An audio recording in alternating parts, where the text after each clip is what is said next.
Welcome once again. आज अपन एक physical chemistry का 12th में फिर से एक very very important chapter discuss करेंगे, जो है electrochemistry. Very very interesting chapter, काफ़ी मज़ा आएगा पढ़ने में, आई होप। देखो पहले मीनिंग देखो, इलेक्ट्रोकेमिस्ट्री, इलेक्ट्रो मतलब इलेक्ट्रिक करंट, केमिस्ट्री मतलब केमिकल रिएक्शंस। इसका मतलब ये लेसन में अपन पूरे इलेक्ट्रिसिटी से रिएक्शंस का होना और रिएक्शन से इलेक्ट्रिसिटी जनरेट होना, ये दोनों रिवर्स मैकेनिज्म पढ़ेंगे। क्या पढ़ेंगे? इलेक्ट्रिसिटी से रिएक्शंस का होना और रिएक्शन से इलेक्ट्रिसिटी जनरेट होना, केमिकल रिएक्शंस। ठीक है, देखो फर्स्ट चीज़ अपन चलते हैं एक इलेक्ट्रो सेल, इलेक्ट्रोकेमिकल सेल या गैल्वेनिक सेल, वोल्टिक सेल, ये एक है, सभी एक ही बात है। लेकिन इससे पहले एक मैंने एक्सपेरिमेंट हुआ था जब ये इलेक्ट्रोकेमिस्ट्री लेसन डिस्कवर हुआ था first time.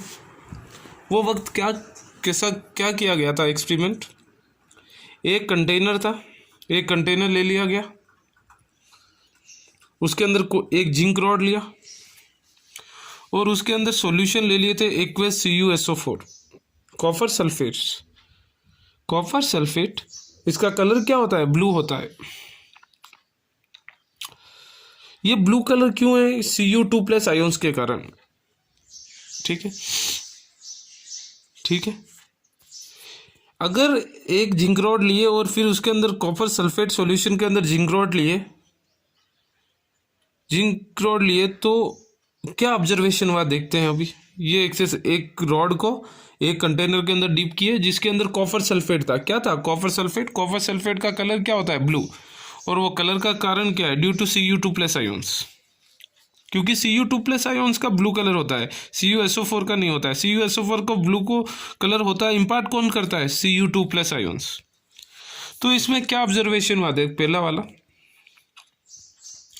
Zinc rod reduced in weight. Zinc rod जो था धीरे धीरे धीरे उसका पतला होने लगा, मतलब वेट कम होने लगा। सोचो 10 kg लिए थे, जैसा ही पहले 10 kg था, सेल के अंदर, ये कंटेनर के अंदर डालते ही उसका वेट डिक्रीज होने लगा।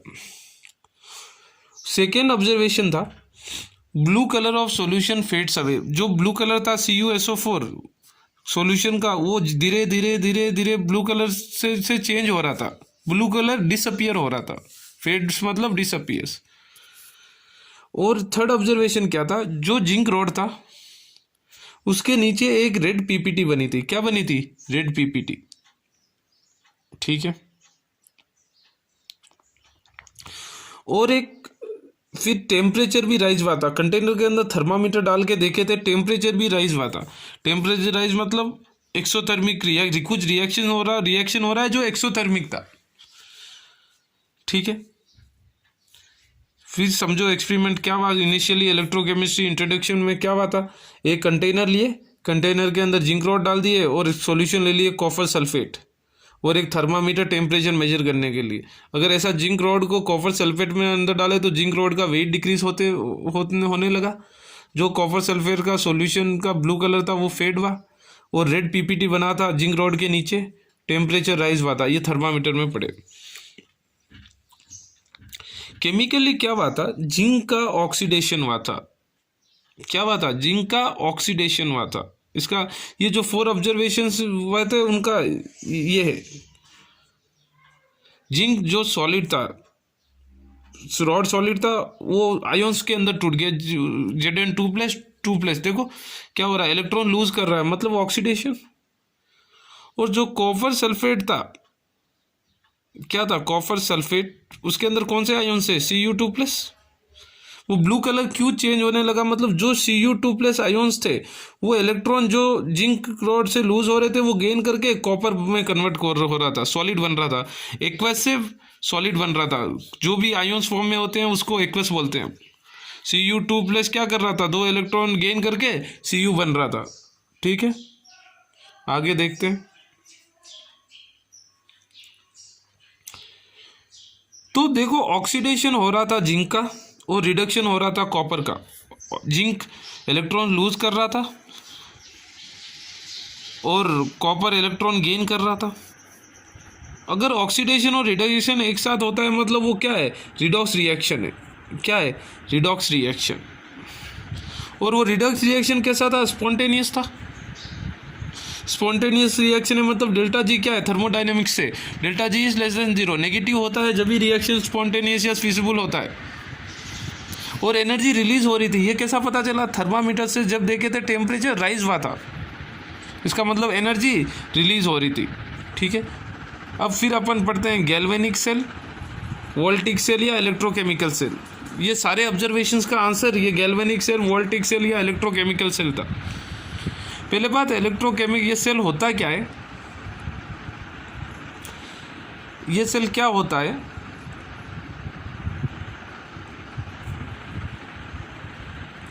इलेक्ट्रोकेमिकल सेल या वोल्टिक सेल होता है द सेल जो केमिकल एनर्जी को इलेक्ट्रिकल एनर्जी में चेंज करता है। The cell which converts chemical energy into electrical energy due to spontaneous redox reaction. क्यों, ड्यू टू सम अब ऊपर देखे थे रिडॉक्स रिएक्शन हो रहा है, रिडॉक्स रिएक्शन के कारण टेम्परेचर राइज हो रहा है, तो वो टेम्परेचर राइज होने के कारण क्या हो रहा है, क्यों हो रहा है, वो केमिकल एनर्जी, केमिकल रिएक्शंस के कारण जो एनर्जी रिलीज हो रही है उसको इलेक्ट्रिकल एनर्जी में कन्वर्ट करना, conversion of chemical energy into electrical energy due to spontaneous redox reaction.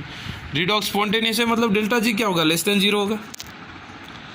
ये इलेक्ट्रोकेमिकल सेल या या वोल्टिक सेल या गैल्वेनिक सेल का एक एग्जांपल है डैनियल सेल या जिंक कॉपर सेल। क्या है, जिंक कॉपर सेल। ठीक है, अब इधर दो अलग अलग कंटेनर ले लिए, लेफ्ट साइड वाले कंटेनर में ZnSO4 ले लिए और जिंक रॉड को डिप कर दिए उसके अंदर। राइट कंटेनर में कॉपर सल्फेट सॉल्यूशन ले लिए और कॉपर रॉड डिप कर दिए। दोनों को एक्सटर्नल वोल्टेज से कनेक्ट कर दिए। एम मीटर है ये, एम मीटर देखो। और ये जो है नीचे, ये है साल्ट ब्रिज, इसको बोलते हैं साल्ट ब्रिज। क्या होता है आगे डिटेल में देखते हैं।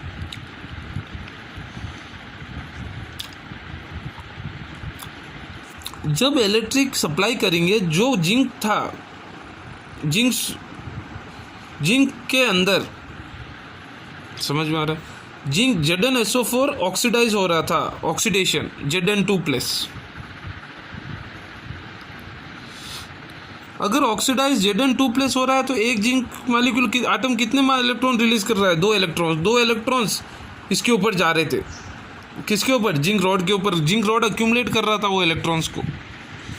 अगर जिंक रॉड अक्यूमुलेट कर रहा है इलेक्ट्रॉन्स को, तो जिंक रॉड का चार्ज क्या हो गया, नेगेटिव। जिंक रॉड का चार्ज क्या है, ये नेगेटिव साइन है। जिंक रॉड का नेगेटिव साइन है, लेकिन zinc rod anode, sir anode तो पॉजिटिव होता है, लेकिन डैनियल सेल के अंदर एनोड या इलेक्ट्रोकेमिकल सेल या गैल्वेनिक सेल के अंदर anode negative. Zinc will be acting like a anode, negative charge है भाई, लोग कंफ्यूज मत होना। इलेक्ट्रोलाइटिक सेल के अंदर एनोड पॉजिटिव होता है, गैल्वेनिक सेल के अंदर एनोड नेगेटिव होता है। अब देखो ये जिंक रॉड की साइड से, तो अब सोचो सॉल्यूशन ZnSO4 के अंदर क्या चार्ज आ गया, Zn2+ आ गए। Zn2+ आ गया, तो अब ओवरऑल जो इलेक्ट्रोलाइट वो सॉल्यूशन बचा है वो कैसा होगा, पॉजिटिवली चार्ज सॉल्यूशन। ठीक है, इलेक्ट्रॉन्स अब देखो कहाँ से जा रहे हैं, एनोड से। एनोड क्या है, जिंक से इलेक्ट्रॉन जा रहे हैं कॉपर की साइड, ये डायरेक्शन है फ्लो ऑफ इलेक्ट्रॉन्स। समझ में आ रहा है। अब देखो जो इलेक्ट्रॉन जा रहे हैं, ये CuSO4 से Cu2+ रिलीज होगा। एनोड जब कॉपर रॉड पे इलेक्ट्रॉन्स आ रहे हैं, कहाँ से, जिंक रॉड से आके इलेक्ट्रॉन्स किसके ऊपर अक्यूमुलेट हो रहे हैं, अक्यूमुलेट हो रहे हैं कॉपर, ये कॉपर रॉड पे। लेकिन सॉल्यूशन के अंदर फिर कॉपर क्या Cu2+ रूप में फॉर्म में जाके कॉपर रॉड के ऊपर अक्यूमुलेट हो रहा है, मतलब Cu2+ ज़्यादा ही जाएगा। अपन कह सकते हैं न्यूट्रल, जितने इलेक्ट्रॉन्स आ रहे हैं उतने ही Cu2+ जा रहा है कॉपर रॉड पे। लेकिन अगर ये अपन को पास नेगेटिव चार्ज आ गया तो ये ऑटोमेटिकली इसके ऊपर पॉजिटिव लेना ही है, chemistry point of view, opposite sign. और ये कॉपर रॉड को बोलते हैं कैथोड और इसका चार्ज होता है पॉजिटिव। समझ में? अब देखो CuSO4 सॉल्यूशन है, Cu2+ तो कॉपर रॉड के अंदर जा रहा है, कॉपर के ऊपर फिर एक्यूमुलेट हो रहा है कॉपर रॉड के ऊपर, तो अंदर सॉल्यूशन के अंदर क्या बचेगा, SO4 2 माइनस। तो सॉल्यूशन का चार्ज क्या हो गया, नेगेटिव, क्योंकि SO4 2-, तो ये है नेगेटिव सॉल्यूशन। और एक चीज देखो, इलेक्ट्रॉन्स कहाँ से जा रहे हैं, जिंक से कॉपर में जा रहे हैं, ठीक है। अपन को फिर करंट कहाँ फ्लो होगा, और पॉजिटिव कौन सा है, कॉपर, और जिंक है नेगेटिव, लेकिन जिंक क्या है, एनोड, कॉपर क्या है, cathode. Electrons current flows from positive to negative direction, physics में पता है अपन को। तो करंट का डायरेक्शन क्या होगा, फ्रॉम कैथोड टू एनोड, ठीक है। पहले आया यहाँ तक समझ में, ठीक है। अब आगे चलते हैं। अब देखो, एनोड मैंने क्या बोला, जिंक के एनोड पे हरदम ऑक्सीडेशन, इलेक्ट्रोलाइटिक सेल के अंदर भी ऑक्सीडेशन। इलेक्ट्रोलाइटिक और गैल्वेनिक सेल में अंतर यही है, इलेक्ट्रोलाइटिक सेल के अंदर एनोड पॉजिटिव होता है, गैल्वेनिक सेल के अंदर एनोड नेगेटिव होता है। नेगेटिव क्यों होता है, समझ में आया ना। Zn SO4 से Zn तो 2+ सॉल्यूशन रहेगा, इलेक्ट्रॉन्स जिंक रॉड के ऊपर एक्यूमुलेट होते रहेगा। तो जिंक रॉड के ऊपर इलेक्ट्रॉन्स एक्यूमुलेट होने के कारण जिंक रॉड क्या चार्ज रिक्वायर करता है, नेगेटिव। एनोड पे ऑक्सीडेशन होगा, तो ऑक्सीडेशन मतलब लूजिंग इलेक्ट्रॉन। तो अब क्या होगा, Zn गिव्स Zn2+ + 2 इलेक्ट्रॉन। ये जो इलेक्ट्रॉन से किसके ऊपर है, रॉड के ऊपर जाएगा, जिंक रॉड के ऊपर, इसलिए तो नेगेटिव होता है। इसको बोलते हैं ऑक्सीडेशन हाफ सेल। दो कंटेनर है ना, एक में कॉपर सल्फेट, एक में जिंक सल्फेट। जिंक सल्फेट के अंदर जिंक रॉड, एक कॉपर सल्फेट के अंदर कॉपर रॉड। तो जो जिंक सल्फेट है और जिंक रॉड है, उधर क्या हो रहा है, ऑक्सीडेशन, इसलिए उसको बोलते हैं ऑक्सीडेशन हाफ सेल, आधा सेल। वही कैथोड पे क्या होगा, पॉजिटिव। कैथोड में होता है क्या है, रिडक्शन। तो देखो Cu2+ क्या कर रहा है, 2 इलेक्ट्रॉन्स गेन कर रहा है। ये इलेक्ट्रॉन्स कहाँ से आ रहे हैं, जिंक से जिंक रॉड से कॉपर रॉड की तरफ जा रहे हैं। और Cu2+ कहाँ से आ रहा है, CuSO4 सॉल्यूशन से। क्या बनेगा, Cu, इसको बोलते हैं रिडक्शन हाफ सेल, ठीक है। तो कोई भी गैल्वेनिक सेल के अंदर 2 सेल्स होंगे, रिडक्शन हाफ सेल और ऑक्सीडेशन हाफ सेल। ये आपको ये याद रखने के लिए कभी लोन याद रख लो। लोन मतलब लेफ्ट ऑक्सीडेशन, एनोड नेगेटिव। इसका मतलब लेफ्ट साइड है, देखो कॉपर जिंक सल्फेट और जिंक रॉड, लेफ्ट साइड क्या हो रहा है, ऑक्सीडेशन हो रहा है, और लेफ्ट साइड को बोलते हैं क्या है, एनोड, और उसका एनोड का चार्ज क्या है, नेगेटिव। ये लेफ्ट साइड हो गया, तो right side opposite, right side क्या होगा, राइट रिडक्शन, कैथोड पॉजिटिव। ये लोन याद रख लो, ठीक है ना, ठीक है। अब देखो 2-3 समस्या खड़ी हो जाएगी। जहाँ लेफ्ट हाफ सेल है, मतलब रिडक्शन हाफ सेल है, लेफ्ट हाफ सेल हो या reduction half cell, oxidation half cell हो, लेफ्ट वाले में क्या होता है, ऑक्सीडेशन हाफ सेल या लेफ्ट हाफ सेल, उसके अंदर पॉजिटिव चार्ज होता है, होगा। सॉल्यूशन के अंदर क्या होगा, पॉजिटिव, ज़्यादा पॉजिटिव क्यों होता है, due to Zn2+ positive solution के अंदर रहेंगे। अगर Zn2+ ज़्यादा हो गए सॉल्यूशन के अंदर, तो जो जिंक रॉड के ऊपर इलेक्ट्रॉन्स एक्यूमुलेट हो रहा है, वो इलेक्ट्रॉन्स को कॉपर की तरफ जाने में दिक्कत होगी। पहली प्रॉब्लम ये आ सकती है, क्या आ सकती है, left half positive charge in this solution prevents outward flow of electron due to excess Zn2+ ions in this solution. वही राइट साइड क्या हो सकता है, राइट हाफ सेल में क्या हो रहा है, रिडक्शन होता है।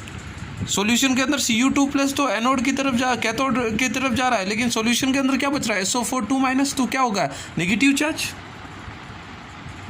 तो अगर SO4 2- ज़्यादा नेगेटिव हो गए, तो ज़्यादा अगर सॉल्यूशन नेगेटिव हो गया, तो जो इलेक्ट्रॉन्स है वो SO4 2- फ्लो होने में दिक्कत होगी जिंक से कॉपर। समझ में आ रही है चीज़ें।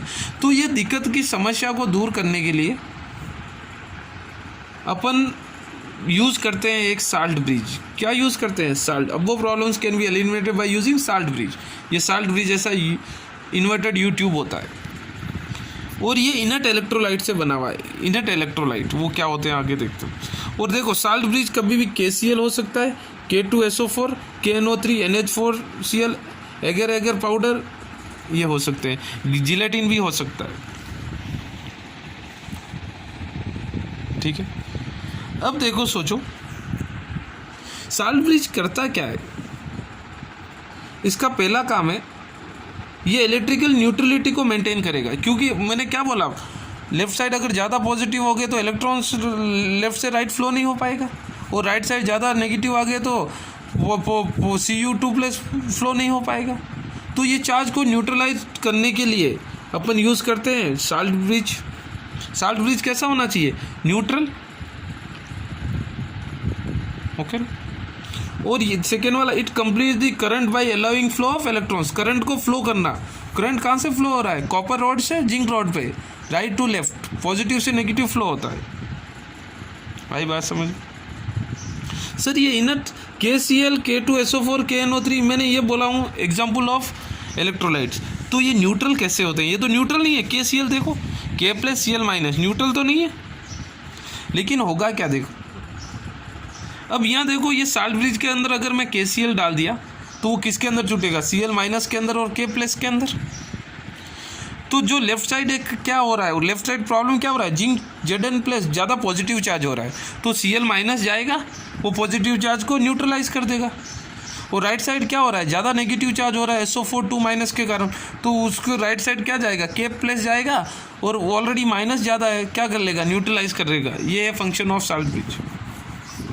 अब ये न्यूट्रल क्या होता है, देखो इसका देखते हैं। KCl टूटेगा K+ और Cl- में, फिर भी मैं कह रहा हूँ ये इनट है। इसका मतलब this is इनट electrolyte. It means जो ये आयोन से K+ हो या Cl-, ये किसी आयोन से रिएक्ट नहीं करेगा जो डायनियल सेल में है, या कोई भी इलेक्ट्रोलाइटिक। डायनियल सेल क्या है, एक इलेक्ट्रोलाइटिक सेल है या गैल्वेनिक सेल है। उसके अंदर आयोन्स क्या होंगे, Zn2+, SO4 या Cu2 तो ये जो K+ है और Cl- है, ये कोई भी जो डैनियल सेल के अंदर जो आयोन्स है उनसे रिएक्ट नहीं होगा। समझ में आ रही। अगर ये न्यूट्रल तो नहीं है, टूटेगा, लेकिन इधर साल्ट ब्रिज में क्या एक्ट कर रहा है, न्यूट्रली, क्योंकि जो आयोन्स जनरेट हो रहे हैं डैनियल सेल के अंदर वो आयोन से ये रिएक्ट नहीं करेगा, इसलिए न्यूट्रल है। ठीक है, ठीक है। उसके बाद ये पॉइंट देखो, high ionic and equal mobility of cations and anions of electron due to equal mobility both half cells are neutralized। ये भी एक फंक्शन है। आई बात समझ में, ठीक है ना। नेक्स्ट देखो cell representation, very very important चीज। मैंने कोई ले लिया M, कोई मेटल M है, जनरल लिख रहा हूँ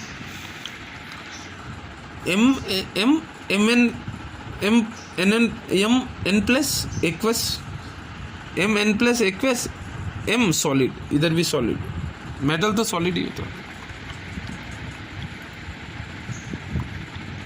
लेट साफ्ट से क्या दिख रहा है आपको, देखो Mn से क्या हो गया, M से क्या हो गया, Mn+ हो गया, और इधर Mn+ से क्या हो गया, M हो गया। तो ये क्या हो रहा है, लेफ्ट साइड क्या हो रहा है, ऑक्सीडेशन, और राइट साइड क्या हो रहा है, रिडक्शन। याद रखना है इसको, सेल रिप्रेजेंट। और ये जो डबल लाइन है इसको बोलते हैं साल्ट ब्रिज। अब जो डैनियल सेल था उसके अंदर ऑक्सीडेशन क्या हो रहा था, जिंक का, रिडक्शन क्या हो रहा था, कॉपर का। अब डैनियल सेल के लिए देखो सेल रिप्रेजेंटेशन, Zn किस में बदल रहा है, Zn2+। ये इधर क्या है, ऑक्सीडेशन हाफ सेल, कभी भी लेफ्ट साइड लिखना, फिर क्या लिखोगे, साल्ट ब्रिज, फिर लिखोगे राइट साइड क्या लिखोगे, रिडक्शन हाफ सेल। Cu2+ क्या कर रहा है, 2 इलेक्ट्रॉन गेन करके Cu बन रहा है, रिडक्शन। ठीक है, तो अगर आपको ऐसा सेल दिया हुआ है तो आपको पता हो जाना चाहिए कि एनोड और कैथोड रिएक्शन क्या है। इधर से देखो एनोड रिएक्शन क्या होगा, Zn गिव्स Zn2+ 2 इलेक्ट्रॉन्स, क्योंकि लेफ्ट साइड क्या होता है, ऑक्सीडेशन, और एनोड होता है, एनोड पे होता है ऑक्सीडेशन। राइट साइड क्या होता है, रिडक्शन। राइट साइड मतलब रिडक्शन रिएक्शन क्या होगा, Cu2+ क्या कर रहा है, 2+2 इलेक्ट्रॉन गेन करके Cu। तो अगर सेल दिया हुआ है, सेल रिप्रेजेंटेशन दिया हुआ है तो अपन को पता हो जाना चाहिए कि एनोड और कैथोड क्या है और उधर रिएक्शंस क्या है, और बीच में ये डबल लाइंस इंडिकेट करता है साल्ट ब्रिज। अगर कॉन्सेंट्रेशन है, देखो Zn 2+ में बदल रहा है 1m, कॉन्सेंट्रेशन जो आयोन्स है उसके बाद लिखना है ब्रैकेट के अंदर डबल से, ये क्या है साल्ट ब्रिज, Cu2+ 1m क्या 1 मोल कॉन्सेंट्रेशन है, सिंगल लाइन Cu। कॉन्सेंट्रेशन किसका होता है, आयोन्स, इसलिए देखो मैं आयोन्स के बाद ब्रैकेट के अंदर Cu लिख रहा हूँ, आयोन्स के बाद कॉन्सेंट्रेशन लिख रहा हूँ ब्रैकेट Zn 2+ के बाद और Cu2+ के बाद, Cu के बाद कई और या Zn के बाद कई कॉन्सेंट्रेशन नहीं लिखा जाता, ठीक है। अब देखो लिखते हैं सेल रिएक्शंस। सबसे इंपॉर्टेंट पॉइंट है सेल रिएक्शंस में इलेक्ट्रॉन्स नहीं होना चाहिए, electron should B cancelled.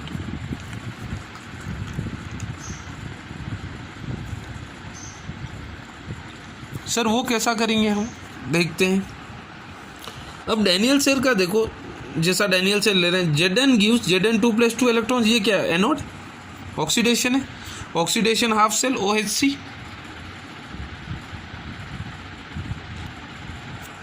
Cu2+2 electrons gives Cu, ये क्या है कैथोड है, और क्या हो रहा है रिडक्शन ORC, सुन reduction half cell RHC, reduction half cell. अब देखो दोनों में इक्वेशंस में इलेक्ट्रॉन सेम है, दोनों इक्वेशन ऐड कर दो, Zn सॉलिड Cu2+, ये दोनों लेफ्ट साइड, फर्स्ट इक्वेशन में राइट साइड इलेक्ट्रॉन है, सेकेंड इक्वेशन में लेफ्ट साइड, दोनों इलेक्ट्रॉन कैंसिल हो गए, क्या बन गया Zn 2+ Cu, ठीक है ना। आई बात समझ में, आई बात समझ में। अब देखो अगर सेल ये दिया हुआ है, इसका मतलब ऑक्सीडेशन कौन सा है, लेफ्ट साइड, Ni से क्या बन रहा है Ni2+, मतलब Ni गिव्स Ni2+2 इलेक्ट्रॉन्स, वो क्या हो गया, और ये रिएक्शन कहाँ होगा, एनोड पे होगा oxidation, Ni gives Ni2+2 electrons, anode पे होगा ऑक्सीडेशन। देखो Ag+ क्या बन रहा है, Ag ये क्या हो रहा है रिडक्शन, ये क्या होगा कैथोड पे, Ag एक ही प्लस है तो Ag+ एक इलेक्ट्रॉन गेन करके क्या बनेगा Ag। अब देखो मैंने इसका मीनिंग क्या है, no number of electron should be cancel. अब देखो फर्स्ट इक्वेशन के अंदर जहाँ एनोड, जहाँ ऑक्सीडेशन हो रहा है 2 इलेक्ट्रॉन है, और रिडक्शन के पास एक ही इलेक्ट्रॉन है, 1 इलेक्ट्रॉन, तो इलेक्ट्रॉन कैंसिल करने के लिए मुझे इक्वेशन 2 को, कैथोड वाला जो रिडक्शन है उसको क्या करना है 2 से मल्टीप्लाई करना है, फिर ओवरऑल में क्या कर दूंगा ऐड कर दूंगा, ऐड कर दिया तो क्या बन जाएगा Ni सॉलिड प्लस 2 से मल्टीप्लाई कर रहा हूँ 2Ag+, इधर 2 इलेक्ट्रॉन हो गया LHS में कैथोड पे, और एनोड पे RHS में 2 इलेक्ट्रॉन कैंसिल हो गए, ये गिव्स क्या होगा Ni2+ 2Ag, ठीक है ना। दिस इज आना चाहिए सेल इक्वेशन कैसा लिखना है, सेल रिप्रेजेंटेशन कैसा लिखना है, ठीक है। चलो चलते हैं आगे। इलेक्ट्रोड पोटेंशियल, ये क्या होता है, देखो ये कंटेनर है जिसके अंदर मैं कोई मेटल M ले लिया, मेटल रॉड ले लिया, कोई भी मेटल रॉड, उसको इलेक्ट्रोड बोलते हैं। अब जो इलेक्ट्रोलाइट है, इलेक्ट्रोलाइट भी वही मेटल का है जो मैं मेटल रॉड लिया हूँ। मेटल रॉड अगर मैंने जिंक है मेटल, तो इलेक्ट्रोलाइट क्या होगा, जिंक सल्फेट हो सकता है, जिंक क्लोराइड हो सकता है, कोई भी जिंक का ही कोई साल्ट। और मैं यहाँ अज्यूम कर रहा हूँ metal has tendency to oxidise, नहीं second metal has tendency to reduce, वो भी हो सकता है, लेकिन मैं ले रहा हूँ ऑक्सीडाइज, मेरी भी इच्छा है और आपकी इच्छा, रिड्यूस दोनों होगा। ऑक्सीडाइज होगा मतलब क्या करेगा, इलेक्ट्रॉन लूज, तो जो मेटल M था वो क्या बन जाएगा Mn+ इलेक्ट्रॉन्स ऑक्सीडेशन। तो ये जो सॉल्यूशन है इसके अंदर कौन सा चार्ज होगा, ये इसके अंदर सॉल्यूशन के अंदर क्या होगा, पॉजिटिव चार्ज, क्यों M+ सॉल्यूशन के अंदर रहेगा और इलेक्ट्रॉन क्या करेगा, इलेक्ट्रॉन मेटल इलेक्ट्रोड पे चले जाएगा, एक्यूमुलेट हो जाएंगे, तो सॉल्यूशन का चार्ज क्या है पॉजिटिव। तो अब जो पोटेंशियल डिफरेंस होता है किसके बीच में, जो इलेक्ट्रोड से, इलेक्ट्रोड क्या है इधर मेटल इलेक्ट्रोड, और जो ये सॉल्यूशन के बीच में, सॉल्यूशन के अंदर क्या है, पॉजिटिव है, तो ये पॉजिटिव सॉल्यूशन के बीच में और इलेक्ट्रोड के बीच में, इलेक्ट्रोड का भी कोई पोटेंशियल डिफरेंस होगा कोई मेटल का, क्योंकि इलेक्ट्रॉन्स एक्यूमुलेट हो रहे हैं।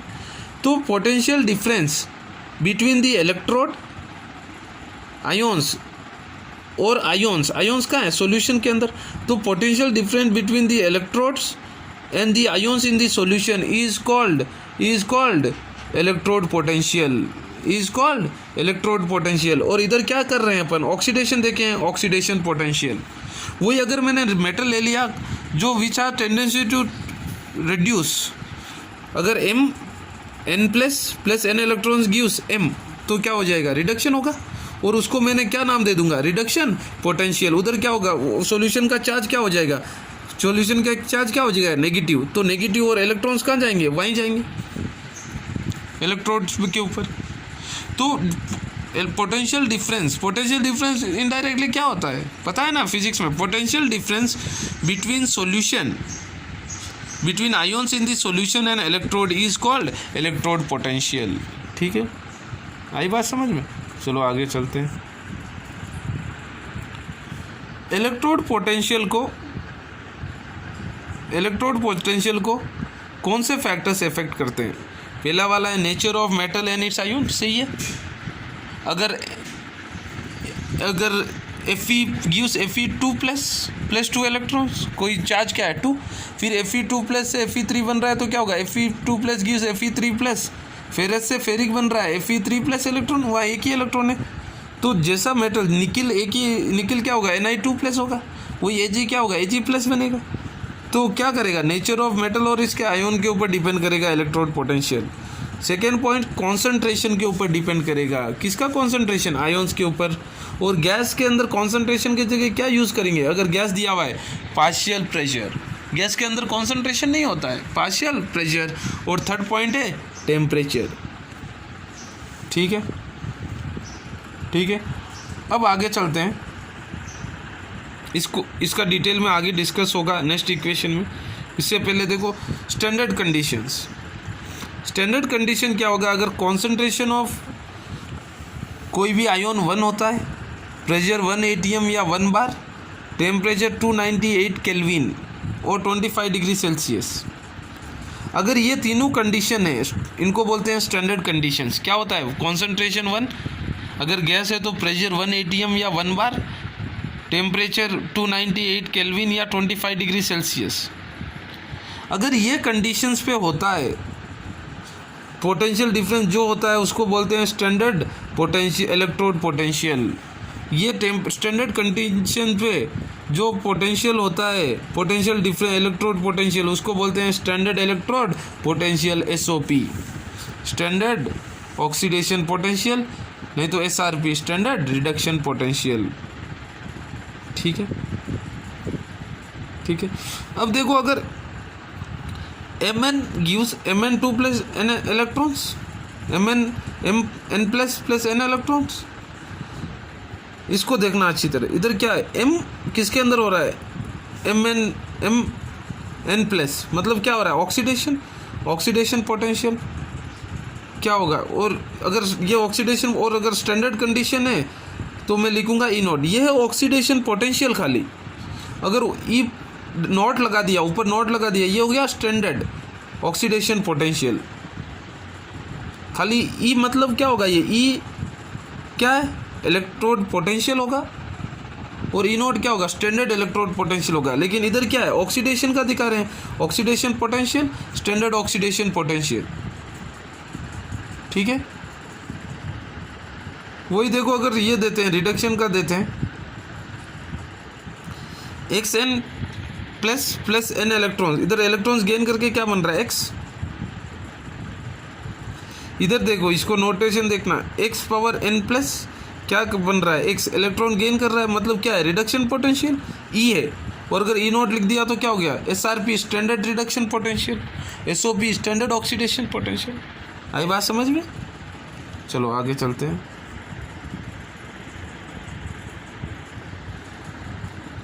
देखो फिर से यही आते हैं, Zn gives Zn2+2 electrons, इसका मतलब देखो क्या है, Zn क्या हो रहा है, Zn2+, अच्छी तरह देखना, Zn से क्या बन रहा है, Zn2+, ऑक्सीडेशन है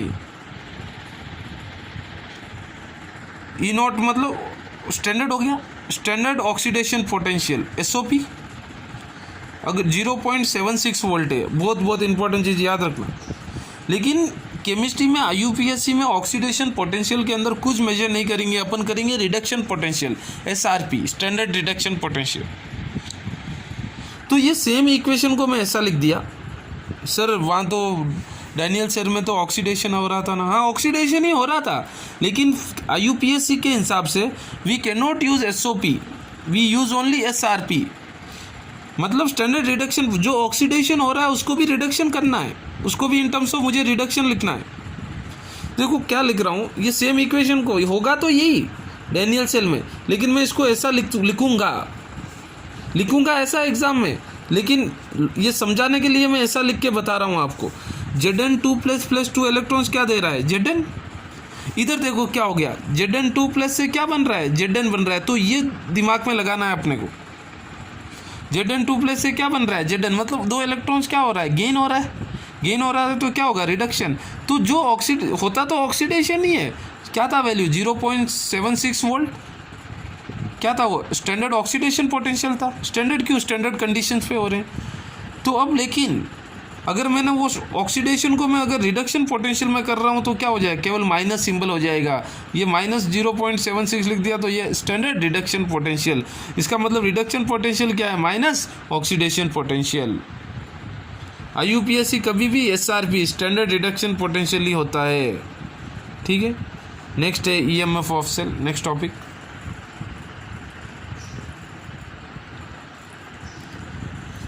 कोई ऑक्सीडेशन है, M gives Mn++ n electrons, और रिडक्शन है कोई X⁻n+ n इलेक्ट्रॉन्स गेन करके X बनेगा।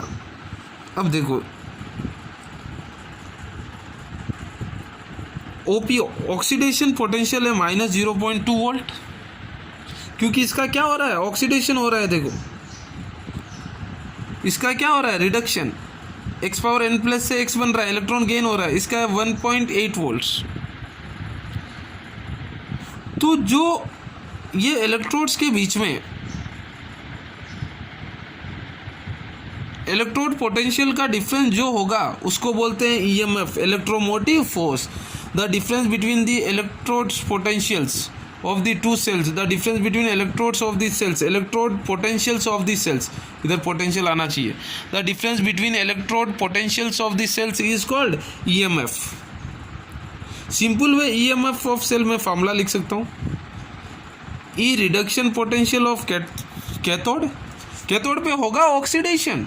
देखो ये इसलिए मैं IUPAC बताया था, एनोड पे, कैथोड पे तो रिडक्शन होगा, ठीक है। Cathode reduction potential of cathode, E cathode, कभी भी कैथोड माइनस ई एनोड, ई कैथोड माइनस ई एनोड, एनोड पे होगा क्या, ऑक्सीडेशन, लेकिन मैं उसका लूँगा क्या, रिडक्शन पोटेंशियल। तो कैसा करूँगा, जो ऑक्सीडेशन OP है उसको क्या कर दूंगा, नेगेटिव से मल्टीप्लाई कर दूंगा और क्या कर दूंगा, उसको क्या बन जाएगा, रिडक्शन। तो EMF ऑफ द सेल निकालने के लिए कभी भी RP लेना है, रिडक्शन पोटेंशियल किसका, कैथोड माइनस एनोड। और एक चीज़, कैथोड का कभी भी ERP क्या होगा, पॉजिटिव होगा। तो कोई भी ERP इलेक्ट्रोड रिडक्शन पोटेंशियल दिया हुआ, पॉजिटिव दिया हुआ है, मतलब वो किसका है, कैथोड का, और रिडक्शन पोटेंशियल नेगेटिव दिया है, मतलब वो क्या होगा, एनोड का, क्योंकि एनोड पे होगा क्या, ऑक्सीडेशन। तो ऑक्सीडेशन पोटेंशियल होना चाहिए, लेकिन उसको मैं रिडक्शन पोटेंशियल करने के लिए क्या कर रहा हूँ, नेगेटिव से मल्टीप्लाई कर रहा हूँ। तो कभी भी रिडक्शन पोटेंशियल एट एनोड क्या होगा, नेगेटिव होगा। आई बात समझ में। और देखो इसको मैं और मॉडिफाई कैसा कर सकता हूँ,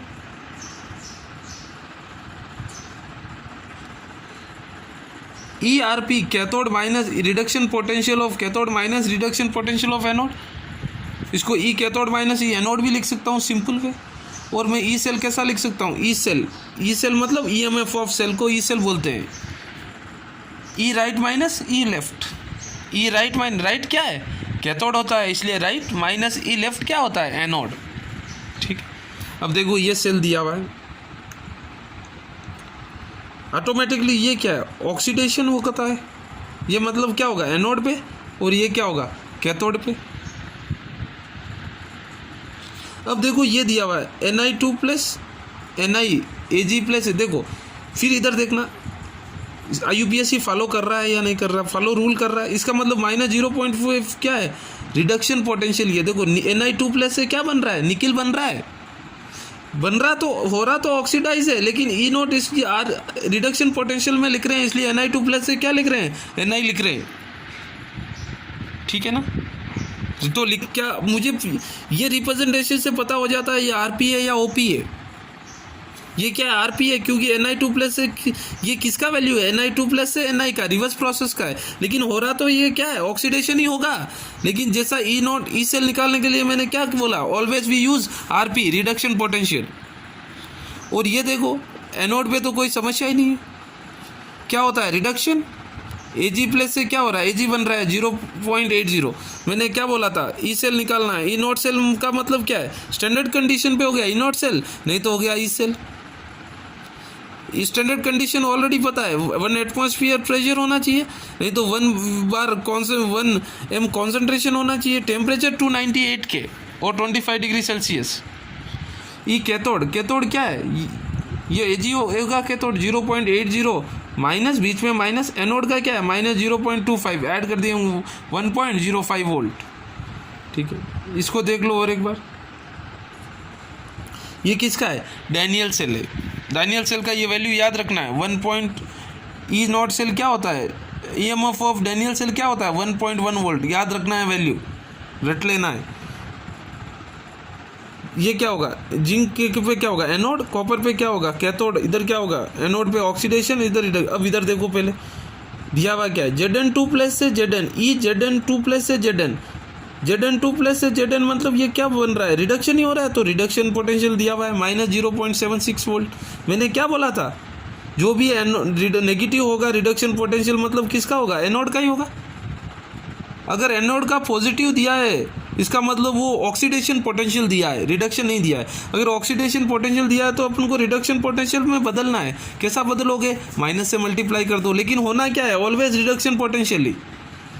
और ई नॉट Cu2 प्लस से क्या बन रहा है Cu मतलब इलेक्ट्रॉन्स क्या हो रहा है गेन हो रहा है, तो रिडक्शन ही है रिडक्शन। फिर से ई कैथोड माइनस ई एनोड, कैथोड पे क्या होगा ऑक्सीडेशन होगा। ऑक्सीडेशन में ये सेकेंड पार्ट है, सेल रिप्रेजेंटेशन में बोला था मैंने क्या है 0.34 माइनस ई एनोड क्या है -0.76, 0.34 माइनस इंटू माइनस क्या बन जाएगा प्लस, क्या हो जाएगा 1.1 वोल्ट। ठीक है ना, यहाँ तक परफेक्ट हो जाए पढ़ लेना, परफेक्टली पढ़ना है जो डेली बेसिस पे। नेक्स्ट वेरी इंपॉर्टेंट कॉन्सेप्ट चलेंगे नेक्स्ट क्लास में, नेक्स्ट इक्वेशन। ठीक है ना, नेक्स्ट क्लास में पढ़ते हैं, यहाँ तक कंप्लीट कर लेना।